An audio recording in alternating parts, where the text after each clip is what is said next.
My name is Coach B, the CEO, co-creator of Extraordinary Outcomes. I'm an ordinary person with extraordinary aspirations who believes in living life for the other. Welcome, CEOs. Thank you for watching. Welcome to Solution Saturdays, 6 o'clock Eastern Standard Time on Saturdays. My name is Coach B, the CEO, co-creator of Extraordinary Outcomes. Today's topic, 5 tips for personal growth in 2025. Again, today's topic, 5 tips for for personal 5 tips for personal growth in 2025. Don't forget to subscribe, share, like, leave a comment. Don't forget to do those things. The like, to share, subscribe, and leave a comment. If you're looking for me on YouTube, I am Coach B Dash, the CEO. You can find me on YouTube. And if you would like to be a part of this stream live, feel free to hit the link that is inside of YouTube's description, and you can come up and we can have a real-time conversation on today's topic. And if you see me on Facebook as Lala Boyer, there is a link in that description where you can leave your comments as well. So again, welcome to Saturday Solutions at 6 o'clock p.m. Eastern Standard Time. My name is Coach B, and today's topic, 5 tips for personal growth in 2025. Wow, that was a mouthful. That was a mouthful, a mouthful, a mouthful. I am generally in a good mood, and I am glad to be here today and to have this topic discussed with you. So, the 5 things that I consider for personal growth in 2025. And again, this is not an exhaustive list, but this is a start. So, on the top of the list, the first thing I think about is be clarity. Be clarity. And you might say, Coach B, what do you mean by that? Be clarity. Well, what I mean is, are you clear about how you want to spend your day, how you want to spend your week? Are you clear in your communications? Are you clear in your goals? Are you clear in your interactions with others? Or do you practice vague communications? Do you not think things out fully? Do you leave things hanging? In other words, when we think about being clarity, it's not so much of hard work, but what it is attention to details. I'll give you an example. So I wanted to give you a real life example. I was filling out an application for something, and because I didn't take my time filling out the application, I had to wind up doing it again because I really wasn't clear. I was rushing through the process. I was rushing through the process, and I had missed a question to answer because I wasn't being clear. I wasn't being focused. I wasn't tuned into what I was doing. Matter of fact, I was doing too many things, and I missed an opportunity to answer the question. And so, what that did was prolong the purpose of what the application was for. And when I got the results back, it was like, oh, you need to do this, you need to do that, you need to do that. And I was like, how did I miss it? But I know how I missed it because I wasn't being clear. I wasn't being focused. Tip number 2, be intentional. Set your day. How do you want to set your day up? I love Jim Rohn's quote: either you run your day or your day will run you. And you may have heard me say that before, excuse me. May have heard me say that before. Either you run your day or your day runs you. So when I think about being intentional, how do I set up my day? How do I set up my space? How do I set up my outings and socialization with people? Do I just play it by ear? Do I do it haphazardly? Do I just go with the flow, just go with the wind? And whichever way the wind blows, that's how I go.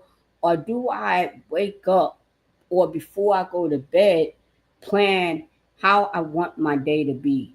How do I want my day to go? And it's not only based in activities, it's based in emotionality too. Do I picture myself having a great day on purpose? And if I envision myself having a great day on purpose, then what would that look like for me? Are there things that I need to accomplish? Is there a way that I need to be in terms of how I carry myself? So let me give you an example of both. So if I want to have a great day and it's about who I'm being, then I want to be positive in my mindset when I start my day. Doesn't mean that things won't come up that I won't have to deal with it, but it does mean that I have a choice in how I want to start my day mentally. And when I think about how do I want to spend my day, then I think about the practicality of the tasks that I have to do. Meaning what? Don't put too much on my plate. Do I want to start with big items first and then deal with the little items later? Or vice versa, deal with the small things first and then move on to the big things. Does creating my day include me taking a break, a, having a breather?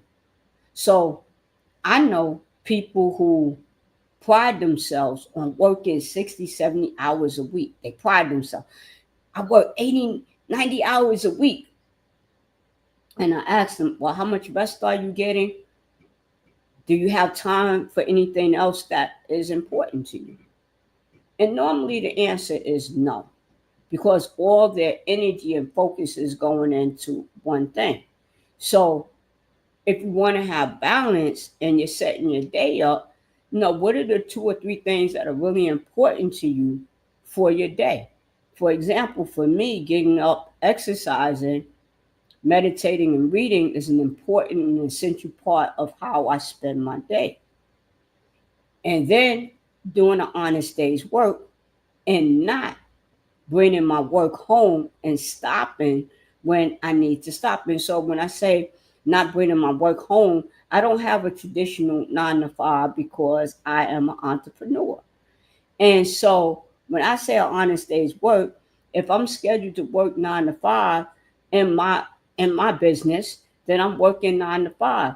And when 5 o'clock comes, that's it. So that I can have quality time after work. So I want quality time before I go to work. I want quality time when I'm at work. And what does that mean? That might mean I take a 15-minute break, take a walk around the building. It might mean I do something different for 15 minutes. Maybe I turn on some music and dance a little bit. Maybe it means, I just remove myself from the project and maybe play with my kitty cats for 15 minutes.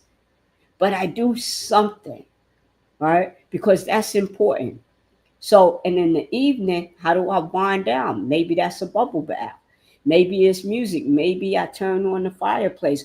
Whatever that is, I need to set my day and not have a working lunch. Because if I'm having a working lunch, then that means I'm not taking a break. I'm just working, working, working. So it's important to me when I set my day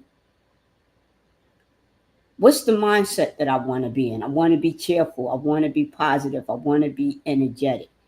In order for me to maintain that, I got to take a break during the day.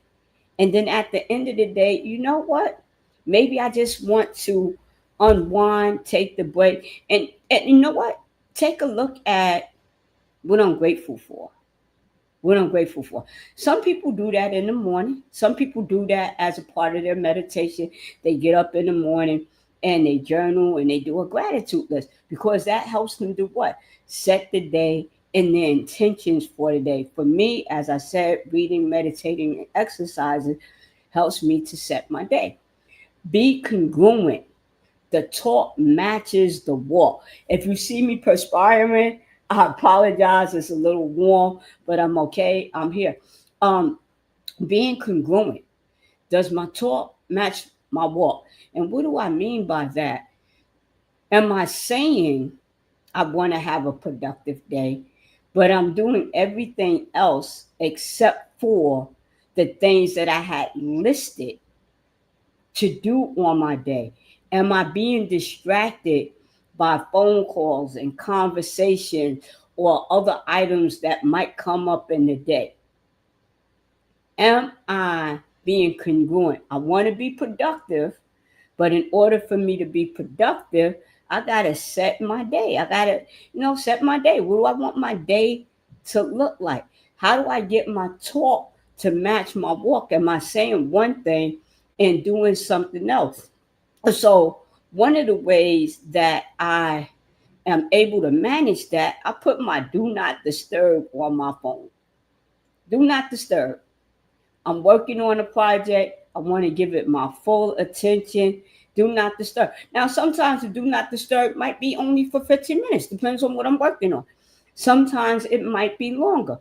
Why is that important? Because I know that I can be distracted. And sometimes when people call you or need or want something from you, they can present it as though it's an emergency and that is urgent. And so instead of me responding with a sense of accountability for myself, then I'm reacting to, oh, I have to have this right now, opposed to I'm in the middle of a project. I'll be finished at a certain time.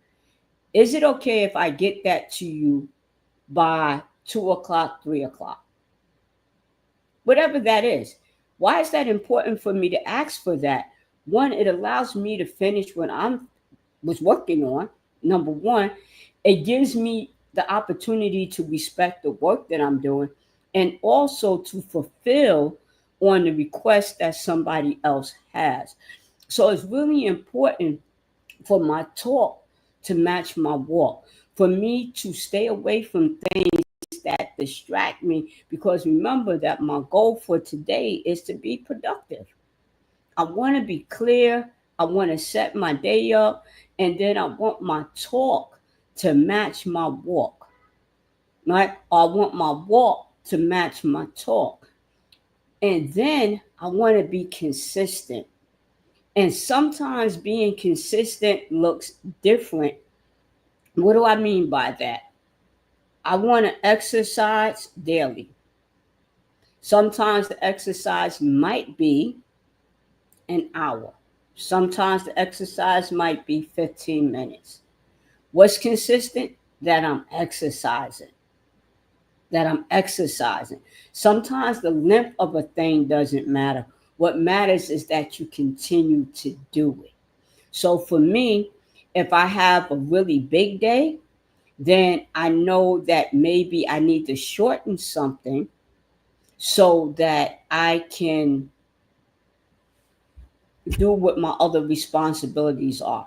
What do I mean? So if I want to exercise for an hour, but I need to travel that day, I have to take that into consideration. How much time is it going to take me to travel? I still want to exercise because I want to be consistent. So, okay, do a 7 minute Tabata workout. I worked out. I have enough time to set myself up to commute. and then keep my other commitment. Or I adjust my day, get up a little bit earlier. So if I really want to exercise for the hour, then I can. But that means that I have to make adjustments throughout the whole day. What does that mean? I might have to go to bed a little bit earlier the day before because I'm getting up a little bit earlier the next day. And then I want to time things out. Oh, I need to eat breakfast at this time. I need to get dressed at this time. I need to be dressed at that time because now I have to commute and be somewhere else. So again, I want to be what? Consistent. And the consistency in this example is I want to exercise regularly. What what might that mean? What does that look like? And whatever that thing is that you're working on, what does the discipline look like for you? And then lastly, I want to be present. I want to be present. So I'm here, I'm doing this video, and I'm talking about 5 tips for personal growth in 2025. I want to be present. I want to make sure I have my PowerPoint up. I want to make sure that I'm hydrated. I want to make sure that I have enough ventilation, right? The weather is changing, so it's a little humid. So pardon me. So I want to make sure that I have what I need so that I can present myself and be present with you all in this moment.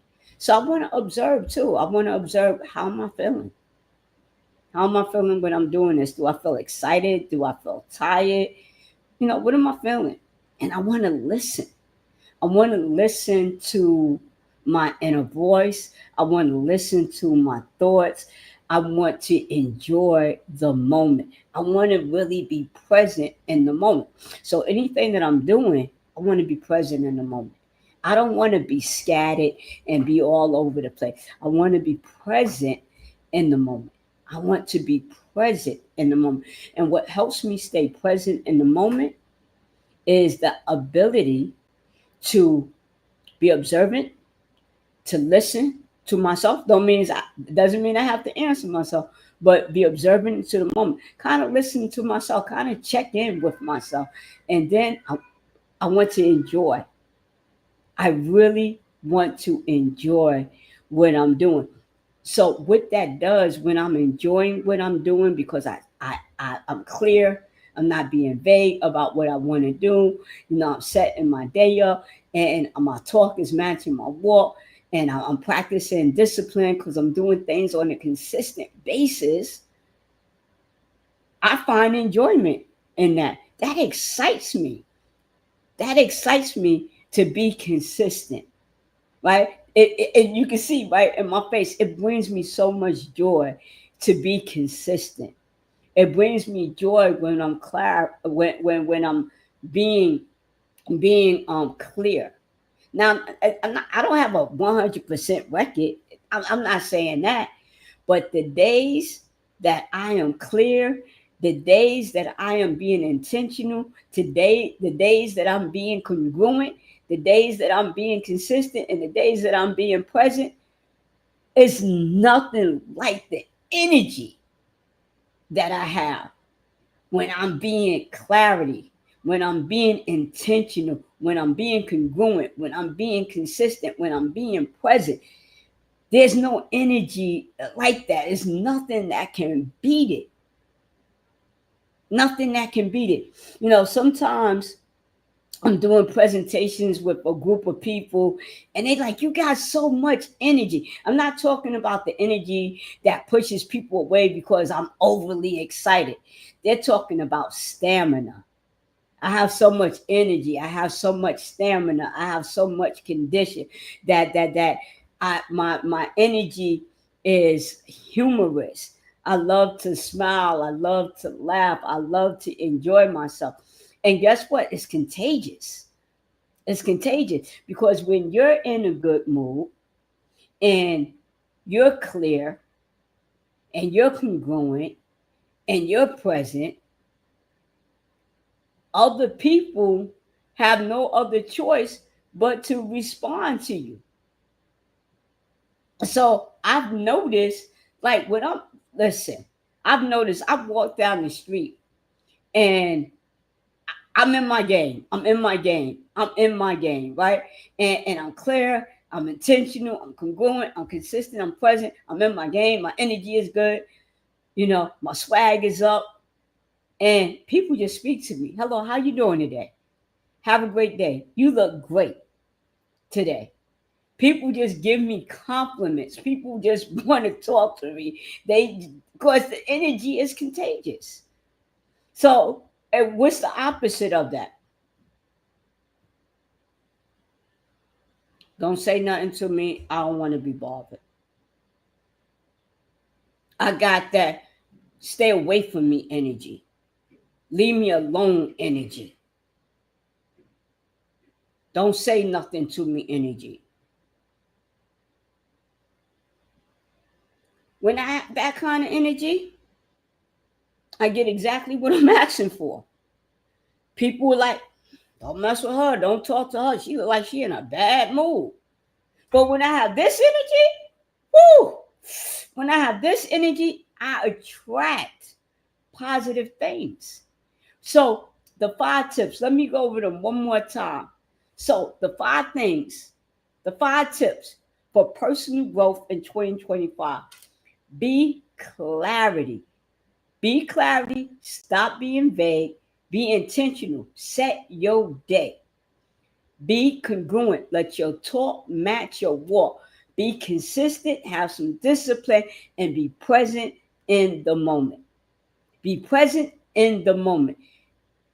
If you combine all 5 of these things, or maybe you need to practice one at a time and then build from there. Maybe you spend a few days getting clear. And then once you start practicing being clear, maybe you then, become more intentional about how you want to spend your day. And then after that, maybe you become more congruent. Hey, let me make sure my talk matches my walk. And then maybe you build on that and be consistent. And then build again, scaling up, right? Then you practice being present. Or maybe you just practice all of these in one day, consistently, day after day, day after day. I could promise you, I can guarantee you, if you utilize these 5 tips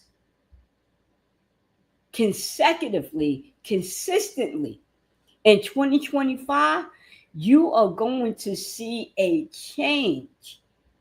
And I mean a change, a powerful change in your life. I could promise you that if you are clear, intentional, congruent, consistent, and present, you will see a powerful change in your life. This has been Saturday Solutions, 6 p.m.